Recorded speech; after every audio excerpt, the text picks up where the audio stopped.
Praise the Lord. Hallelujah. Maayong buntag ka natong tanan mga igsoon. Adlaw karon sa pagkabanhaw sa itong buhi nga Dios. Dalaygon ng buhi nga Dios. Amen. Praise God. Dining taknas ka buntagon mga igsoon. Dako natong kalipay. Pagpasalamat tungod kay ang atong buhi nga Dios. Maayos siya. Nagtugod siya kanato nga kita magsaulog na usab. Dining tibuok nga kalibutan sa iyang pagkabanhaw. Karon Domingo sa pagkabanhaw karon mga igsoon. This is the day that the Lord give us our new self, our new life. He gave us our new hope in the presence of the Lord Jesus Christ, that His resurrection gives us this eternal salvation unto the throne room of the Father. Glory to God. Ninitek nas kabuntagon mga igsoon sa lipitan magapagdayon. Ako magigihangyo sa pag-abli sa inyong mga Biblia diha sa Luke chapter 24, reading from verse 21, verse 6. Luke 24, verse 1 to verse 6. Nagingon ng pulong sa Dios. But on the first day of the week, at the early dawn, they went to the tomb, taking the spices they had prepared, and they found the stone rolled away from the tomb. But when they went in, they did not find the body of the Lord Jesus. While they were perplexed about this, behold, two men stood by them in dazzling apparel. And as they were frightened and bowed their faces to the ground, the man said to them, "Why do you seek the living among the dead? And he is not here, but has risen. Remember how he told you while he was still in Galilee." May the Lord God be glorified with His text. Magampot ang mga igsoon. Dalaygon kabuhi nga Dios, we give you praise, we give you glory, for indeed you are a mighty Father. Today, Lord God, we celebrate the risen Lord. We celebrate the day where Jesus testified to the whole world that what He said is really true.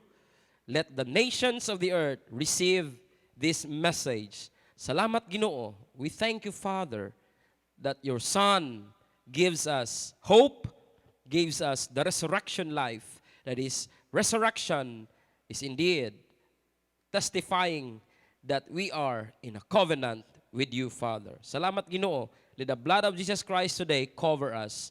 Let every one of us nga nasa mga panimalay, every household, every individual listening to this live streaming, we declare, Lord, your visitation, your touch. I declare, Father God, your control over us. As you bless each one of us, bless also your servant as I give your word today. All these things we pray in Jesus' name. Amen and amen. Makausap pa, good morning everyone. Magandang umaga po sa inyong lahat.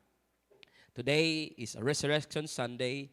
The world, gitawag ni sa kalibutan nga Easter Sunday. Linggo ng pagkabuhay ng muli sa atong Diyos nga makagagahom. Today is indeed a Resurrection Sunday of our living God, Christ Jesus, our Savior, our Lord. Amen. Our message for this morning is entitled, Dare to Believe, the Path to Restored Faith and Belief. Hallelujah.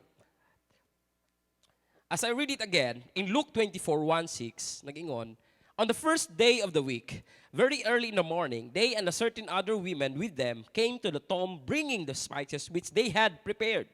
But they found the stone rolled away from the tomb. Then they went in and did not find the body of the Lord Jesus. And it happened, as they were greatly perplexed about this, that behold, two men stood by them in shining garments. Then as they were afraid and bowed their faces to the earth, they said to them, "Why do you seek the living among the dead? He is not here, but is risen. Remember how he spoke to you when he was still in Galilee." Easter is the day we as believers of Christ, children and daughters and sons and daughters of the living God, we the children of God, celebrates the resurrection of the Lord Jesus Christ. Christians, believer of Jesus, celebrates the resurrection of the Lord Jesus Christ. Hallelujah. This is the most significant event that ever took place in the history of our faith. It is an event that has given to us the measurement of time as we know it. Hallelujah. Time as we know it was divided by this great and momentous event, the resurrection of the Lord. As we know, let us celebrate this day and give glory to the one who has conquered death for every man, because it is the resurrection of Jesus Christ that our faith is based upon. Amen. Today, this blessed morning, brethren, beloved in the Lord, I want to see the hope we as believers have in Jesus Christ, our Lord. And this message of the resurrection of Christ has something for every one of us, believers and even those who still not surrendering their hearts to Jesus. Resurrection of Jesus, first, is a message of salvation to all of those who are lost and without hope in their life. Amen? It is a message of salvation to all of those who are lost and without hope in this life. Kung ikaw po ay nawala ng pag-asa sa buhay, the resurrection of Jesus is a message for you. It is also a message of the hope to those who have failed God in one way or another. Minsay kini sa paglaom sa mga tao usab nga napakyas o gipakyas ang Dios sa ilang mga kinabuhi. One way or another, you failed God, you made a promise, you made a vow, and then you failed the Lord. This resurrection celebration of the Lord Jesus Christ is a message of hope to those who failed God. Thirdly, the resurrection of Jesus is a message of restored faith and belief to those who have given up. If you gave up, you're about to surrender because you've been bombarded of so many things. The cares of the world choke you. The cares of the world enable you to say, Lord, I want to quit. I have to give up. This resurrection message of Jesus is for you. Resurrection message is also a message of joy and of peace to those who are sinking in a mire of self-pity and despair. Hallelujah. If you are igsoon, paminaw nimo, you are in a limbo. You're about to lose your breath because of the situation you are in. You are so despair and desperate. Nga wa na kailaing malingi pa. This resurrection of Jesus is for you. And then, it's also a message of purpose and of destiny to those who are without direction and of meaning in this life. Kung ikaw, wala na ka mahibalo asa ka paingon, you don't know where to go, what to do in this life. You lose the meaning of life. Parang para sa'yo, wala nang patutunguhan pa ang buhay mo. This message of resurrection of Jesus will give you purpose and destiny. Amen. And then it's also a message of compassion and mercy in His dealing with mankind. Hallelujah. It's a message of compassion, a message of mercy in His dealing with us. That God proved to His people that indeed His mercy triumphs over judgment. Hallelujah. And again, resurrection of Jesus is a message of who Christ is.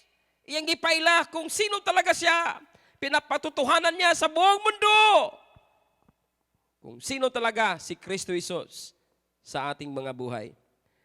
As a disciple, failed to perceive the true nature of Christ prior to His resurrection, He uses the power of His resurrection to reveal to them His full nature. Binigay niya ang kabuuhan na mensahe kung sino siya sa bawat isa na nampalataya kay Kristo Jesus. The disciples and the followers of Jesus who had been with Him prior to His crucifixion experience all these feelings and emotions that were just mentioned because of His death and the event leading up to it. Hallelujah. Most of them lost hope. Most of them, they failed the Lord. Most of them, they need restoration of their faith and their belief because out of grief, nawala ilang pagtaong, paglamig so nagtuo sila ng ilang Dios, ng ila, kining ilang hari, mo ni mo tubag sa ilang mga yangu-ngu. But then here comes the situation. He died. There are also common emotions that each one of us deal with from time to time. What kind of extreme emotions have you experienced today? It's a question. If you believe in Jesus Christ, my question now, what kind of emotion you have experienced today? Are you in total despair and bitterness from a sense of loss or failure? Ikaw ba nibati o bitterness because of your loss and failures? Are you have a sense of hopelessness and loss of faith? Nawadaan ka na magpaglaom o pagsalig sa Diyos? Are you depressed and depression and despair due to loss of purpose and destiny? Or all of the above, imong gibati igsoon. Lahat ng ito ay nangyari sa buhay mo ngayon. So then, my desire today, beloved in the Lord, my desire today is that you would allow the message of Christ's resurrection minister and heal the area in your life that is in need of your attention. Hallelujah. It is my prayer, it is my desire and confession today nga matag area sa buhay mo ay may kagalingan, that you will experience the resurrection of Jesus Christ, that it will minister to you and cause healing in the area in your life that is in need of attention. Amen.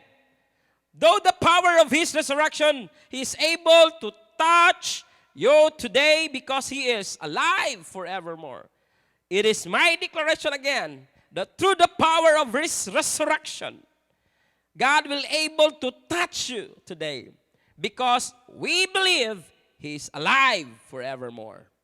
And my prayer is that through this message, you will be able to grasp the significance of what took place on this momentous day in history of our planet.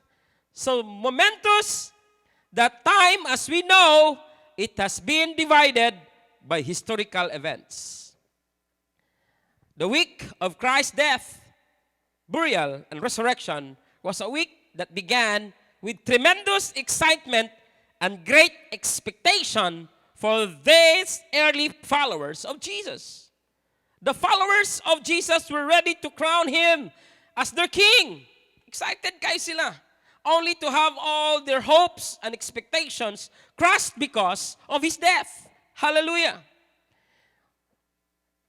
They were unable to grasp the significance of what was taking place.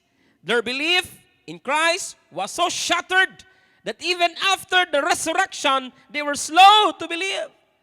Nawatan gud sila pagsali o pagtumor sila nakabsan igsoon. Tungod kay di nila madawat o di nila masabtan nga nganong namatay siya. Nganong nagpalangsang siya. And all of the sudden, nabanhaw siya, gani bisan pa sila nakadungog sa iyang pagkabanhaw. Wala dahil sila mo daw itong muto ni bisan pag-iing na sila daan ni Kristo Jesus prior to this situation. Their belief in Christ was so shattered that even after His resurrection, they were slow to believe. Maumpod siguro ikaw karon igsoon. Even you today, you experience this situation in your life that it's very hard for you to believe again because of your past experiences, because of your tragedy nga nahitabo sa imong kinabuhi. You experience pain. All of Jesus' disciples and other followers forsook Him. One betrayed Him and one denied Him. Hallelujah. Matthew 26 testify this. In verse 56 says, they all forsook Him. Silang tanan ni talikod kaniya. Lahat po sila ay lumayo sa Panginoon. They had lost hope in the one who came to redeem them from the curse of the law. Hallelujah. Peter was mired in self-pity and despair. They say he went out and they had given up to follow Christ, and now they were filled with bitterness and total disillusionment. That's the reason why God released the grace. They no longer had the direction or meaning of life that they had experienced during the past 3 years that they had been with Jesus. Hallelujah. They were now lost and without hope. Most of them who believe in Jesus during his lifetime, after his death, and even during his resurrection, lost their hope. But all of this was about to change because of the resurrection of Jesus Christ. If only they would dare to believe once again. Dare to believe once again. The title of this message is Dare to Believe, the path to restored faith and belief. The beautiful thing about the resurrection of Christ is that Jesus understood and sympathized with their weakened condition. Ang maganda po dito mga kapatid, si Kristo Jesus, He understood and He sympathized with our weakened condition. Di siya lumayo sa atin.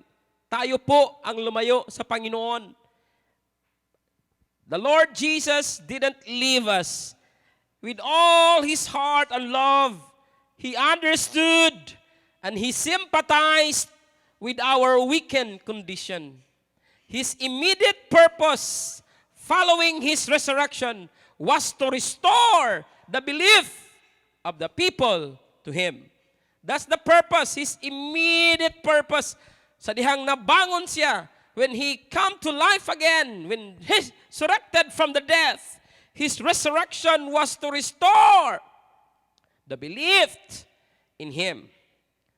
Here are the path to restored faith and belief. Ito po yung highway, dalan, aron nga ma-restore ang atong pagtuo o pagsalig sa atong buhi nga Dios.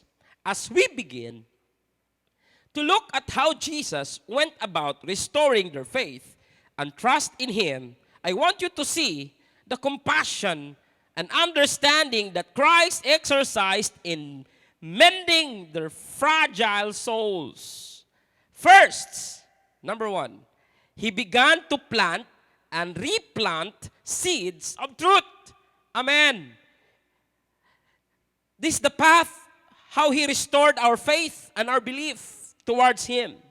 Jesus, He began to plant and replant the seed of truth. The empty tomb speaks and the plants the seed of faith and belief. They are reminded of what Jesus had told them concerning rising from the dead. Amen. Ang empty tomb, ang walay sulod nga lubnganan, speaks of this reason that He began to plant and replant again the seed of faith into their hearts, the seed of truth into their lives. Hallelujah. They are reminded of what Jesus had told them concerning the raising from the dead. In Luke 24, verse 5 to 8, it says, Then as they were afraid and bowed their faces to the earth, they said to them, Why do you seek the living among the dead? He is not here, but is risen. Remember how He spoke to you when He was still in Galilee, saying, The Son of Man must be delivered into the hands of sinful men and be crucified, and the third day rise again. And they remember these words. Hallelujah. He began to plant and replant the seed of faith, the seed of truth into the hearts of the believers after His resurrection. I pray today, believers in the Lord, I pray today, beloved in the Lord, brethren, sons and daughters of the living God, in spite of the situation we are in today, hallelujah, this will not cause us to lose our hope and our faith and belief in the Lord. But always this Sunday, today, be reminded, hallelujah, of the word of Jesus. Let that seed of truth and of faith be planted or be replanted in our hearts today. Amen. In Mark 16:7 it says, "But go and tell his disciples and Peter that he is going before you in Galilee. There you will see him as he said to you." Hallelujah. The women go on to share with the disciples, but their word seems like idle tales. They still did not believe. But enough to a seed was planted for them to begin to investigate the truth concerning the resurrection of Jesus. Taliwala sa maong balita, taliwala sa maong mga pulong iladungog gikan sa duha ka anghel. Wala gihapon nila dawata kini nga kamatuoran. Apan ang may mao no tungod kay nagsugod sila investigate. But enough of a seed was planted for them to begin to investigate the truth concerning the resurrection of Jesus. That's why in Luke 24, verse 9 to verse 11, they still returned from the tomb and told all these things to the 11 and to all the rest. It was Mary Magdalene, Joanna, Mary the mother of James, and the other women with them who told these things to the apostles, and their word seems to be to them like idle tale, and they did not believe them. Wala gyapon sila tuho eh. When the truth of God's word comes into our hearing, hallelujah, are you with me? Beloved in the Lord, when the truth of God's word comes into our hearing, whether it is for the first time or for a particular situation in our life, we have the choice of listening to the voice of doubts and unbelief, or beginning or an investigation of looking into the source of what we have heard. Peter have listened to his doubts, but he chose to investigate further. Hallelujah. Like the Bereans. Igsoon. Let's be like the Bereans. Whenever the truth of God's word come into our hearing, instead of doubting it, we have to investigate, looking into the source of what we have heard. Amen? Daghan karong fake news nga nang gawa sa social media. Bis kung magsunod-sunod kag basa ng mga news nga atong nasa ma-post sa atong mga wall, sa atong FB, sa atong Messenger, usay mo kurog tas kalisang. Say nang kagahapon ako kidungog nga doon na kuno yung positibo, diris bislig, mga igsuon. God forbid, and we declare that until the end of this situation, Bislig City is COVID-free. Amen. The entire Surigao del Sur is COVID-free. Praise the Lord. We have to be like the Bereans. We have to investigate, looking into the source of what we have heard. Just like Peter, he could have listened to his doubts, but he chose to investigate rather than listening to his doubts. We must dare to believe even in the midst of the most intense and severe circumstances and bitter disillusionment. That's number one. Hallelujah. We must dare to believe even in the midst of the most intense and severe circumstances and bitter disillusionment. Praise God. What would have happened to Peter if he dared not to believe? Ano kaya nangyari kay Pedro kung hindi siya nagtiwala? His life would have been ended in intense bitterness and resentment. But he resisted his doubts. He fight his doubts and dared to believe just as you and me must do most of the times. Amen. What if totoong sinabi niya at hindi tayo naniniwala? Saan tayo ngayon? Yan ang nangyari kay Pedro. He did not listen to his doubt, but he dared to believe and investigate. Hallelujah. Even in the midst of the most intense and severe circumstances, beloved, even in bitter disillusionment, let's just investigate, looking into the source of what we have heard. Amen? When we do, God is faithful to reward us by opening the scriptures once again to our understanding so that we can see through the eyes of faith where we are going. Praise the Lord. We must dare to believe even in the midst of the most intense and severe circumstances. Tinuod, dili lilong igsuon ni ata sa makuyaw nga panahon. Di nato makita atong kaaway, apat atong tuhuan ang pulong sa Dios. That is greater is in us than He is in the world. Amen. That if God is for us, then who can be against us? Amen. Jesus began to open their understanding to the scriptures. Praise the Lord. Amen. He began to open their understanding to the scriptures. When we see this in the two men on the road to Emmaus who have the scriptures open to them by Jesus, in Luke 24 verse 27 on, and beginning at Moses and all the prophets, He expounded to them in all the scriptures the things concerning Himself. These men were in with the disciples when the women came to them with a report that Jesus had risen from the dead. The seed of restored belief, the seed of restored faith had been planted in their hearts, and now Jesus is opening their understanding to the world, their understanding to His Word. When we have an openness in our heart and puts us on an investigative course, God is faithful to open our understanding to His Word.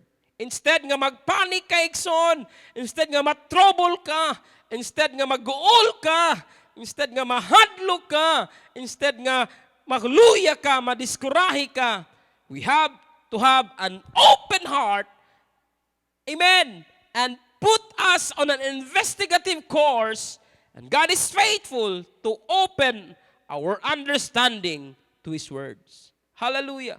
Amen.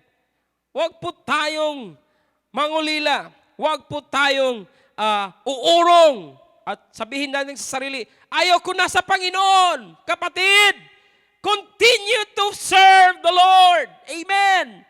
This pandemic will not stop us to declare our devotion to the living God. Amen?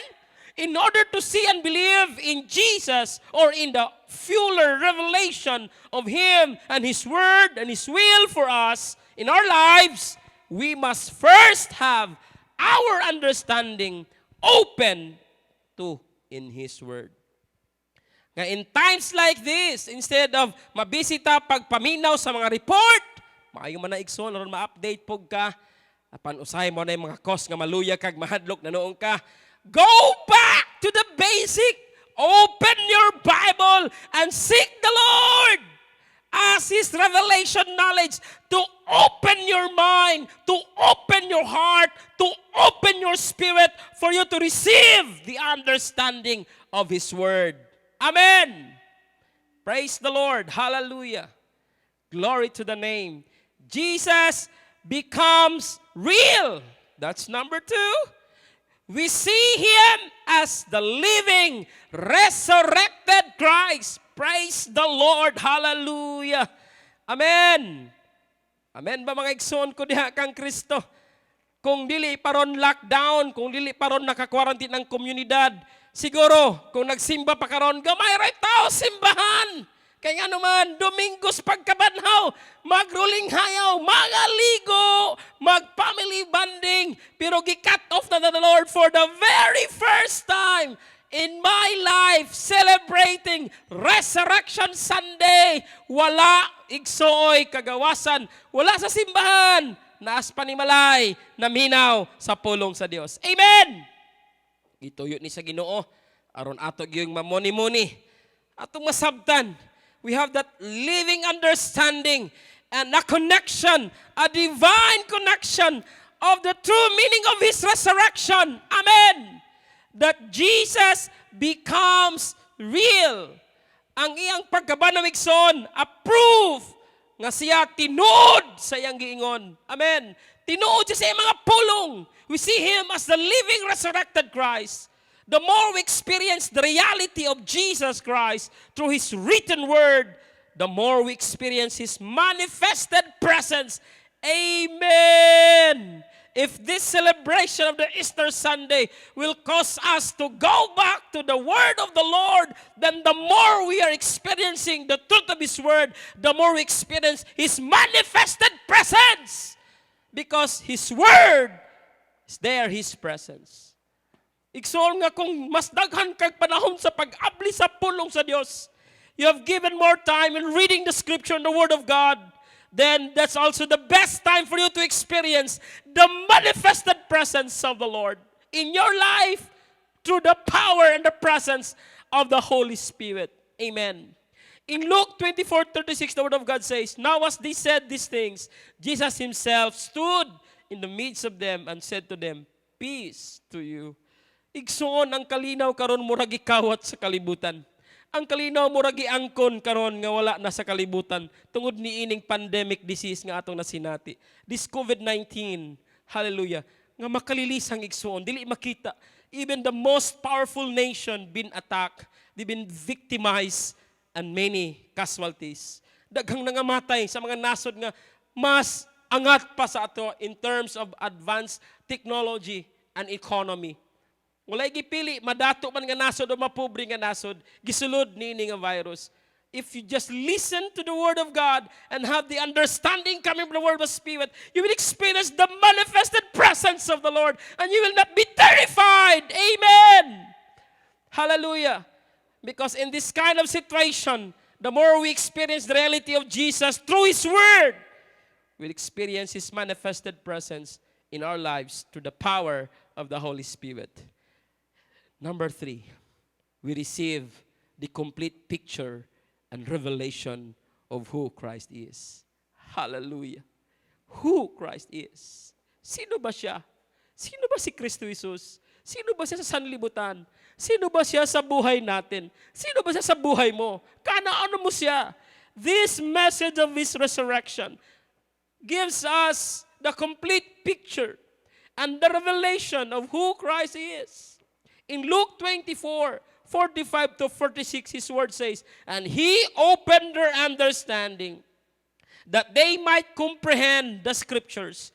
Then He said to them, Thus it is written, and thus it was necessary for Christ to suffer and to rise from the dead the third day." Hallelujah.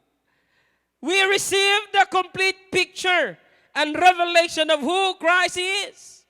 God's desire is to open our understanding so that we can see and experience His fullness. Amen. The resurrection of Jesus Christ more than 2,000 years ago. Hallelujah. The purpose of His resurrection is for us to see. Hallelujah. For our eyes to be open and for our understanding be open so that we can experience His fullness. Kung sino siya sa buhay mo, kung sino siya sa sanlibutan. Hallelujah. So that we will be fully equipped with every good things to fulfill all that He has called us to His presence in this life. Hallelujah. Beloved in the Lord, God is so faithful to us. He cared for us that even this time, He allowed us to receive the fullness of His presence. When we are able to see the full revelation of all God's attributes, we are not only healed from the despair and hopelessness, we are now able to fulfill the divine purpose and destiny He has laid out for our lives. Amen. Amen. Glory to God. Hallelujah. This message of hope, the path to restored faith and belief, cause us to declare in the midst of God that whatever our situation today, it will not cause us to lose our hope. That the message of His resurrection, that He plant and replant the seed of truth, the seed of faith into our life, that we must dare to believe even in the midst of the most intense and severe circumstances and bitter disillusionment. That we have to begin to open our understanding to the scriptures through Jesus Christ our Lord. And number two, Jesus becomes real in our heart. May this Resurrection Sunday message be an experience of yours, of your family, of your home. That Jesus is so real in your heart that we could see Him as the living resurrected Christ wherever we go. Amen. And lastly, that we receive the complete picture and the complete revelation of who Christ is. Amen. Hallelujah. There's nothing more fulfilling than this.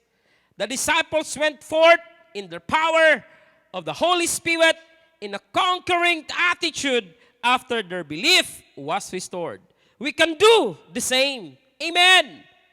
That we went forth, hallelujah, in the power of the Holy Spirit, that we could conquer, hallelujah, every situation in our life. That we have this attitude to conquer, hallelujah. Di ta magpadaog igsoon sa kahadlok, di ta magpadaog igsoon sa kawadon, di tayo magpatatalo. We cannot allow defeat. Amen. In our midst. But just like the disciples, after they received the message of resurrection of Jesus Christ, they believed and they were restored. We can do the same. In Ephesians chapter 1, the chapter says, eyes of our understanding being enlightened, that you may know what is hope, His calling, the exceeding greatness of His power, and the fullness of His body. Hallelujah. Beloved in the Lord, glory to God. You may say, laaya ani nga Sunday ron, oy. Kaya kung wala palay community quarantine, nagbanding-banding na gid mi ani sa among pamilya. Tuan na mi ani sa mga gipang plano namo. We've been made plans several months ago that during this weekend, long weekend, naataan ni nga mga lugar. But we are being hold ta mga igsoon because of the situation. Do you think this is an intervention coming from the Lord for us to have time in pondering His word? Because as He said, when we have the experience of His written word, the more we'll experience His manifested presence. Amen? The Lord God give us this guarantee. Nga ang oras nga imong gihatag sa pagbabad sa iyang pulong, you will experience also His manifested presence. Amen. In conclusion, I want to encourage us all to dare to believe God for what is needed in the most in your life. In this time, in this situation, yes, maayo nga naay mga food packs, maayo nga naay mga support nga gikan sa atong panggamhanan, makadawatag mga ginagmay nga hinabang, maayo nga naay mga pagliway sa atong mga interest, sa atong mga utang. Good news na siya. Apan walay lain natong dalangpanan nga makasulbad sa atong suliran ng presente nga kahimtang mao ang presensya sa buhi nga Dios. In this present situation, the Word of God testify to us that when we have the understanding of who He is, His manifested presence will be in us. Amen. It doesn't matter how much you have seen. It doesn't matter how many times you have failed God or how many times you have closed your heart to God. Amen. Today, open your heart to Him. Today, and dare to believe because He has risen from the dead and is alive forevermore. Amen. Let not our trespasses, let not our past hinder us to receive this truth of His word. Let us bow down our heads. Hallelujah. God, you are so good.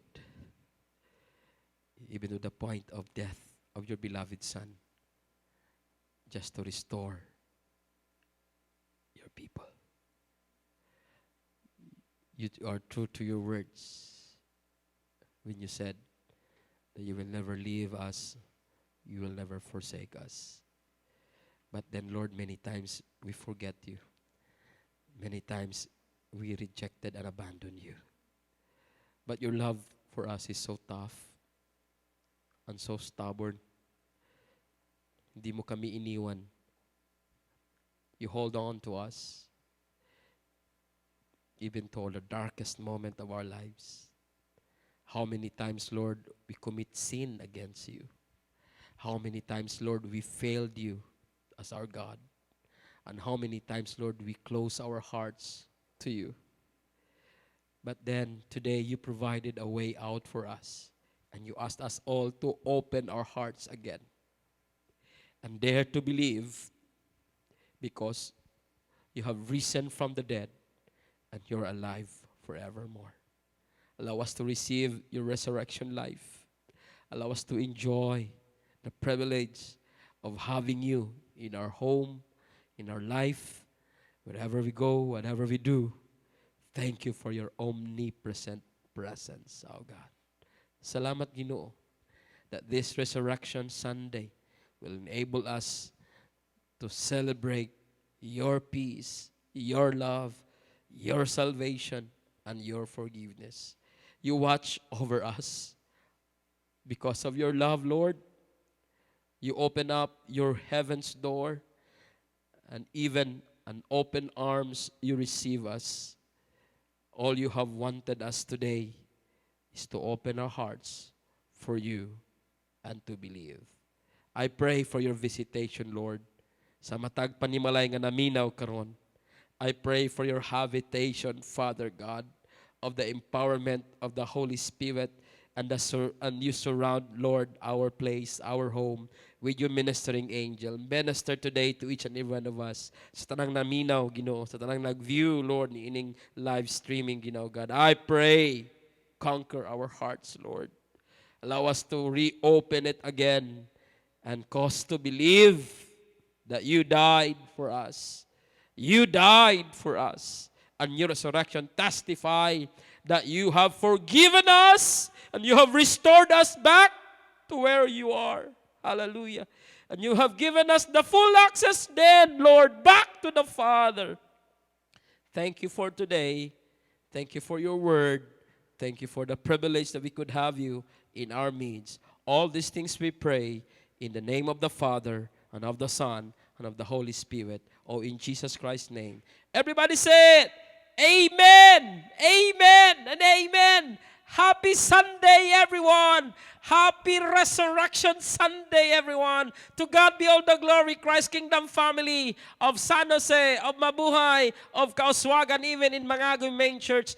God bless everyone. To our listeners, to God be all the glory.